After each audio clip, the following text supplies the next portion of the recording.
DD किसान, बदलते भारत की शान।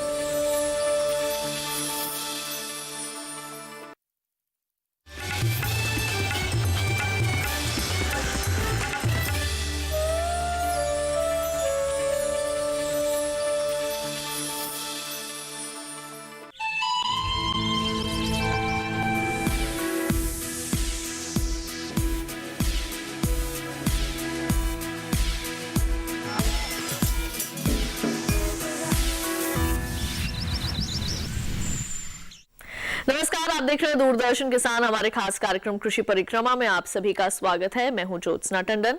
अपने आज के इस खास कार्यक्रम के कृषि खंड गतिविधि में हम आपको जानकारी देने वाले हैं पराली प्रबंधन से संबंधित। आइए दिखाते हैं इस पर आपको एक विशेष रिपोर्ट।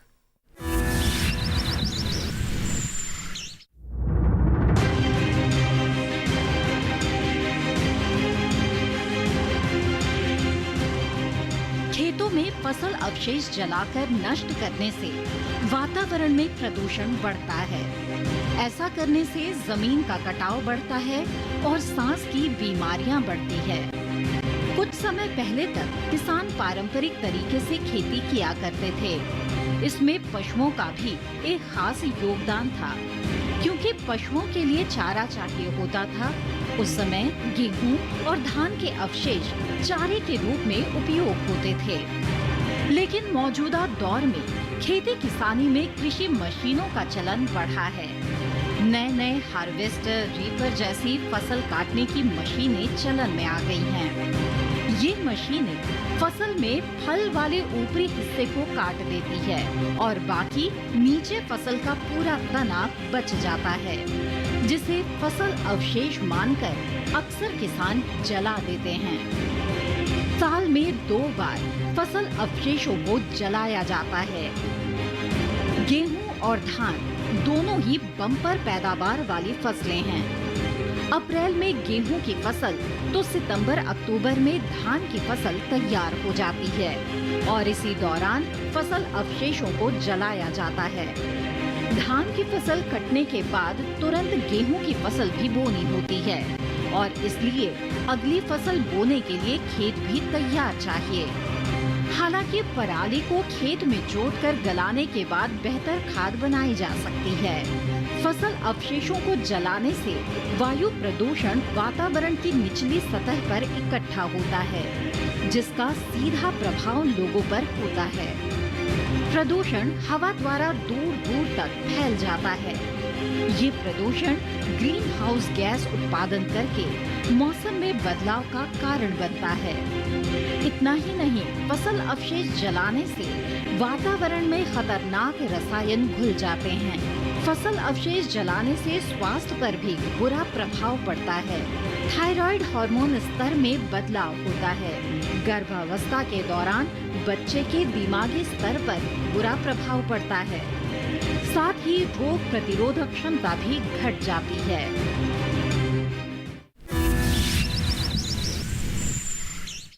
तो किसान भाइयों बहनों, अपनी पुस्तक समीक्षा में आज इस पुस्तक के बारे में हम चर्चा करेंगे। उसका नाम है beautiful world of indigenous ornamental plants और इसके बारे में हमारे साथ जो चर्चा करेंगी वो विशेषज्ञ कार्यक्रम में मौजूद हैं।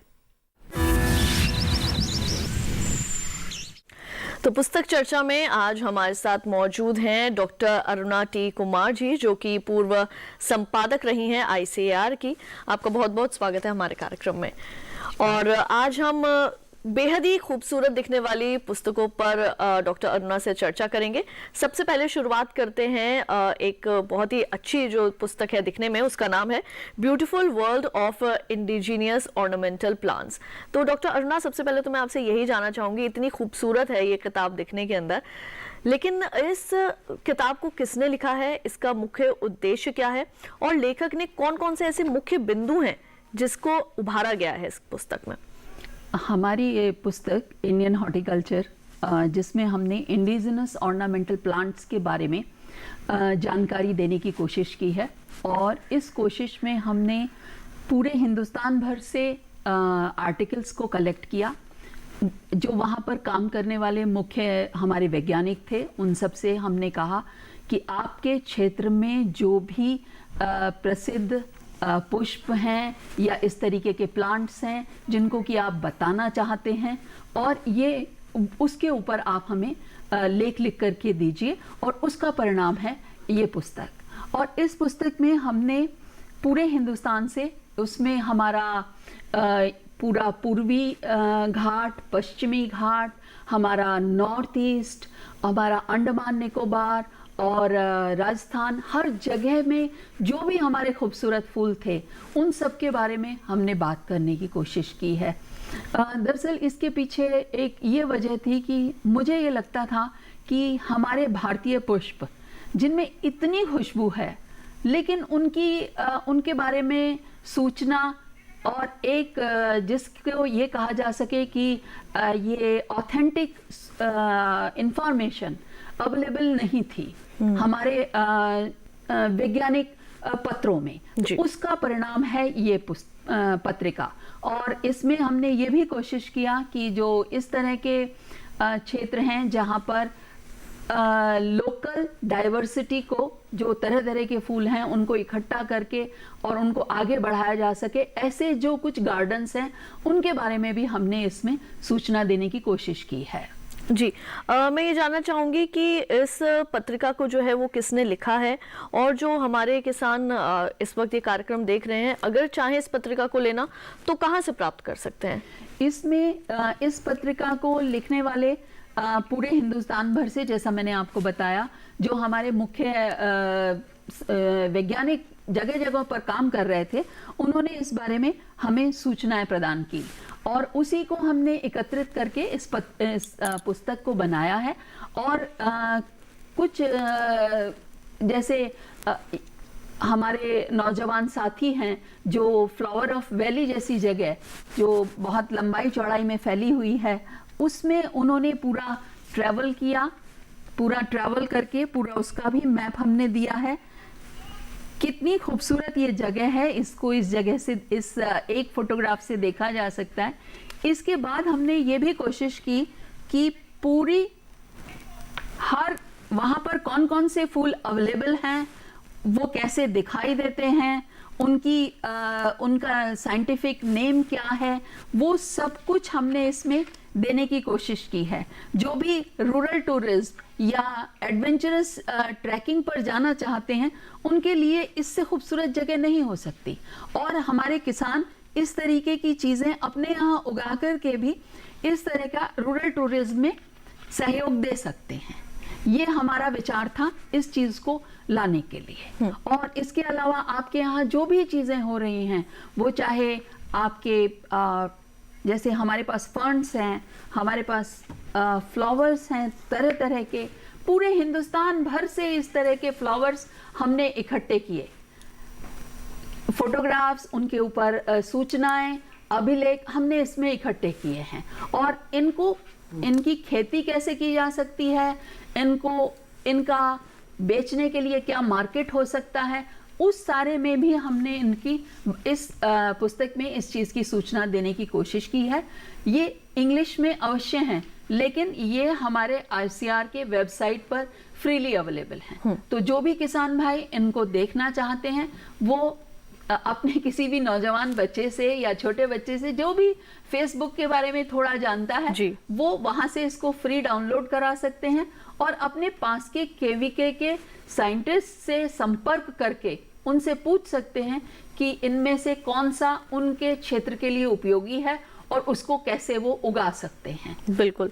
तो पुस्तक में ही दिखने वाले इतने खूबसूरत फूलों की खेती अगर हमारे किसान भाई बहन करेंगे तो निश्चित रूप से अपनी आय में जो है वो ज़्यादा से ज़्यादा इजाफा कर सकते हैं, अपनी आमदनी को जो है वो दोगुना कर सकते हैं। क्योंकि मुझे लगता है कि इनके जो भाव हैं, जो इनका मूल्य है, वो भी इन फूलों का आपको बाजार में जो है वो काफ़ी अच्छा जो है वो प्राप्त होगा। इसमें एक बात मैं और कहना चाहती हूँ कि ये एक सरकारी संस्थान की पत्रिका है, इसलिए इसमें जो भी इंफॉर्मेशन दी गई है भारतीय पुष्पों के बारे में, भारतीय पौधों के बारे में, वो ये साबित कर देता है कि वो भारत के ओरिजिनल प्लांट्स हैं, और वो उनका कॉपीराइट एक तरह से भारत के पास में हो जाता है।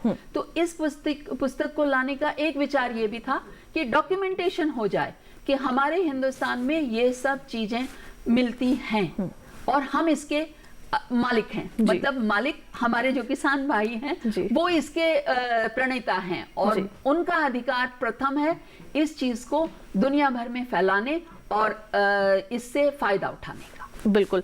साथ ही मैम इस पुस्तक के रिगार्डिंग मैं आपसे एक ये चीज़ भी पूछना चाहूँगी कि इसका मूल्य क्या है, और जैसे कि हम लगातार बात कर रहे हैं कि कैसे कैसे किसानों की आय से दोगुनी हो सकती है और किस तरह से इस पुस्तक से लाभ जो है वो हमारे किसान प्राप्त कर सकते हैं।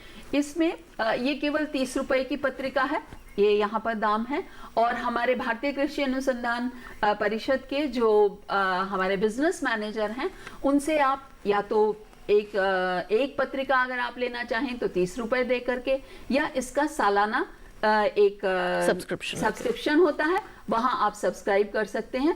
ऑनलाइन भी आप उनसे बात कर सकते हैं। वैसे ये पुस्तकें अगर आप ICAR की वेबसाइट पर जाएंगे तो ये पुस्तकें आपको फ्री भी अवेलेबल हैं। किसानों को इनकी सूचना देने के लिए और जो हमारे यंग एंटरप्रेन्योर्स हैं, जो नौजवान स्टार्टअप्स शुरू करना चाहते हैं, वो इनको ले सकते हैं। और इसके अलावा मैं ये भी बताना चाहूँगी कि जो जनरल नॉलेज के आपके सवाल आते हैं विभिन्न तरह की परीक्षाओं में, उन सब में भी ये पत्रिकाएं आपका बहुत मदद कर सकती हैं। तो डॉक्टर अरुणा, आपने इस खूबसूरत सी किताब के बारे में इतनी बेहद अच्छी जानकारी दी, उसके लिए आपका बहुत बहुत शुक्रिया। और इसी के साथ कार्यक्रम कृषि परिक्रमा में वक्त हो चला है एक छोटे से ब्रेक का। जल्द लौटेंगे वापस, कहीं मत जाइए, देखते रहिए दूरदर्शन के साथ।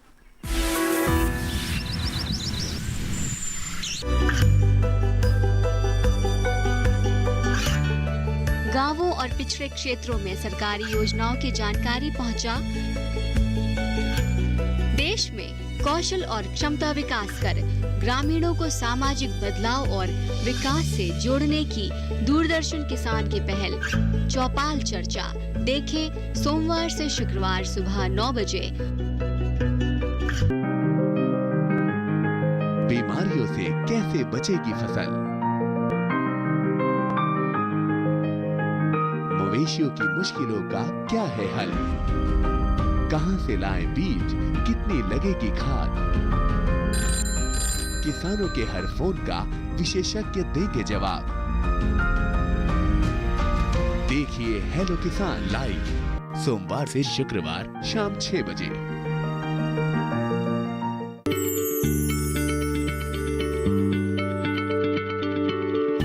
क्या आप किसी बीमारी से परेशान हैं?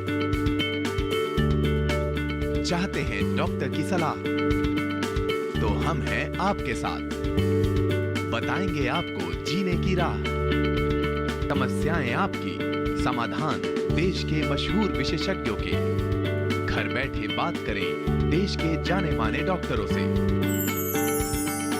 हमारे लाइव प्रोग्राम स्वस्थ किसान में हर शनिवार शाम 6 बजे से 7 बजे तक।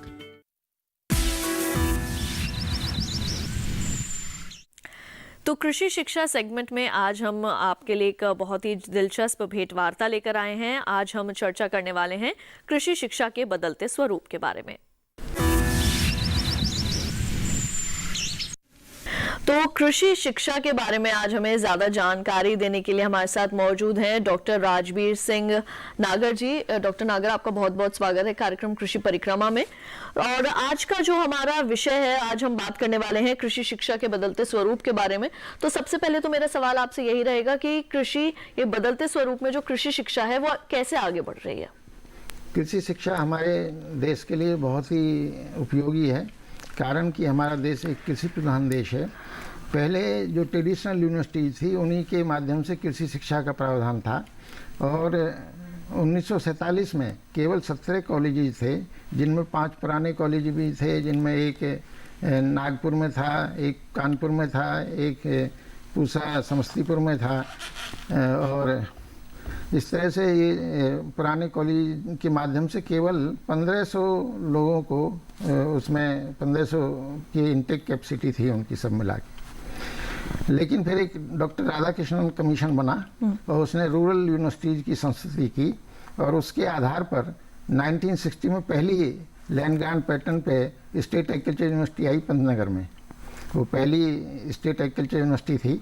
और उसके बाद में आज के वक्त में आप देखिए तो हमारे पास 74 ऐसी यूनिवर्सिटीज़ हैं, 74, जिनमें ज़्यादातर तो स्टेट एग्रीकल्चर यूनिवर्सिटीज़ हैं जिनकी संख्या लगभग 63 है। 4 डीम यूनिवर्सिटीज़ हैं जिनमें IRI है, IVRI है, NDRI है, CIFA मुंबई है, और 4 सेंट्रल एग्रीकल्चर यूनिवर्सिटी हैं, लेटेस्ट अभी झांसी वाली यूनिवर्सिटी है उसमें, और 3 यूनिवर्सिटी ऐसी हैं जिनमें वो सेंट्रल यूनिवर्सिटी हैं लेकिन उनमें एग्रीकल्चर फैकल्टी है। तो इस तरह से जो उसका इंफ्रास्ट्रक्चर है वो बहुत तेज़ी से डेवलप हुआ है, और नतीजा ये हुआ कि आज हम 45,000 की हमारे पास इंटेक कैपेसिटी है UG में, PG में और PhD में। वहीं सर एक सवाल मेरा यहाँ पर आपसे और भी है कि कृषि शिक्षा के अंदर क्वालिटी और रेलेवेंस को किस तरह से जो है वो आगे बढ़ाया गया है? जी, ये बहुत ज़रूरी है, क्योंकि जो संदर्भ है वो बदलता रहता है, जो वातावरण है उसमें चेंज आता है, और आज हम उदारीकरण और जो वैश्वीकरण के दौर में जी रहे हैं, तो बहुत सारे चुनौतियां सामने हैं, और जो मुख्य चुनौती कृषि के क्षेत्र में है वो ये है कि हमारे घटते रिसोर्सेज हैं और हमारी बढ़ती जनसंख्या है, और उसके लिए ज़्यादा उत्पादन की दरकार है। तो हमें कम ज़मीन से, कम पानी से ज़्यादा से ज़्यादा हम पैदावार कैसे लें, ये हमारे सामने एक चुनौती है। और कृषि का एक ऐसा क्षेत्र है जो सीधा हमारे जीवन से जुड़ा हुआ है। आपके पास कार ना हो, कंप्यूटर ना हो, चलेगा, लेकिन आपके पास फूड ना हो, रोटी ना हो खाने को, तो आप विचलित हो जाएंगे। तो इसलिए कृषि के क्षेत्र को बढ़ावा देना सही परिप्रेक्ष्य में अत्यंत आवश्यक है। टैलेंटेड ह्यूमन रिसोर्स को डेवलप करने के लिए क्या प्रयास जो है वो किए जा रहे हैं? बहुत अच्छा सवाल ज्योत्सना जी आपने पूछा है। कारण ये है कि पहले आपने देखा होगा लड़के डॉक्टरी या इंजीनियरिंग की तरफ को भगते थे, लेकिन आज की डेट में आप देखिए जो UG लेवल है उस पर ही 11 विषयों में आप BSc कर सकते हैं, जिसमें एग्रीकल्चर है, हॉर्टिकल्चर है, फिशरीज है, एग्रो फॉरेस्ट्री है, आपका होम साइंस है और बायोटेक्नोलॉजी है, और प्लस डेयरी वाले जो एग्रीकल्चर इंजीनियरिंग है, डेयरी है और एग्री बिजनेस मैनेजमेंट है। तो इतने सब्जेक्ट है, इतना बड़ा फलक शायद कहीं किसी और क्षेत्र में हो जो हमारे देश में उपलब्ध है छात्रों के लिए। बिल्कुल। तो वहीं पराली प्रबंधन पर भी शिक्षा देना डॉक्टर नागर बहुत ही ज्यादा महत्वपूर्ण है, तो किस तरह से पराली प्रबंधन पर भी शिक्षा जो है वो किसान प्राप्त कर सकते हैं? जी, आपने बड़ा समसामयिक प्रश्न आपका, कारण कि अब हम खरीफ की फसल को काटेंगे और उसके बाद में हमें रबी की जुताई उताई करके जो रबी की फसल की तैयारी करनी होती है। तो जहाँ किसान के पास लेबर ठीक से नहीं है तो वो क्या करता है कि जो धान के अवशेष हैं उनमें आग लगा देता है। नतीजा ये होता है कि जो ज़मीन है वो ख़राब होती है, उसके जो सूक्ष्म जीवाणु हैं वो मर जाते हैं, ज़मीन एक तरह से बंजर होने की तरफ को चली जाती है, और जो उससे उत्पन्न जो धुआं है, धूल है, उस सबसे तरह तरह की जो बीमारियां, दमे की और सांस घुटने की और बड़ी अनइजीनेस और जो पॉल्यूशन का जो एक प्रभाव है वो बढ़ता है। तो दोनों तरफ से खराबी है, आदमी के लिए भी और जमीन के लिए भी। तो इसलिए पराली का प्रबंधन के लिए बहुत आवश्यक है कि हम उसे जलाएं नहीं, उसको काट के खेत में मिला दें, और जब हम सिंचाई लगाते हैं तो कुछ दिन में आप देखेंगे कि वो गल सड़ जाता है और खाद का काम करता है और जमीन की उर्वरक शक्ति को जो बढ़ाता है। बिल्कुल। तो डॉक्टर नागर, आपने इतनी महत्वपूर्ण जानकारी जो कृषि शिक्षा के संबंध में दी है और आपने इतना समय अपना दिया है, उसके लिए आपका बहुत बहुत धन्यवाद। तो किसान भाइयों बहनों, कृषि के संबंध में तमाम जानकारियां आपको देने के बाद आइए अब आपको ले चलते हैं लोक संगीत की दुनिया में।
बोलशु दावड़े पीहू पीहू की बाणी बोलशु बोलशु बोलशु तुम्हारे मौज उड़े रे दिन रात डावड़ी पीहू पीहू की बाणी बोलशु मोरिया आछो बोलो रे ढलती रात में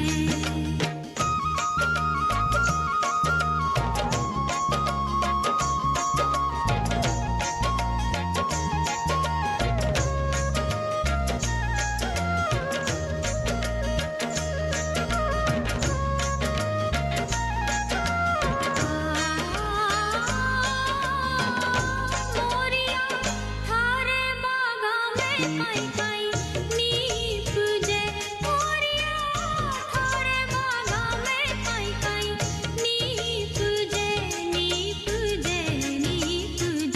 ओ जामे आवे रे सुगंधी बास मोरिया थारे बागा में काई काई नीप जे मोरिया थारे बागा में काई काई नीप जे मोरनी मारे बागा में मरवो केवड़ो मोरनी मारे बागा में मरवो केवड़ो केवड़ो केवड़ो ओ जिंकी आवे रे सुगंधी बास मोरनी मारे बागा में मरवो केवड़ो मोरिया आछो बोलो रे ढलती रात में मोरिया आछो बोलो रे ढलती रात में तुम्हारे ही बुड़े में बहगी रे दूधार मोरिया आछो बोलो रे ढलती रात में मोरिया आछो बोलो रे ढलती रात में दावड़ी मैं तो बोलो में मारी मौज में मोरिया आछो बोलो रे ढलती रात में मोरनी मैं तो बोलो में मारी मौज में।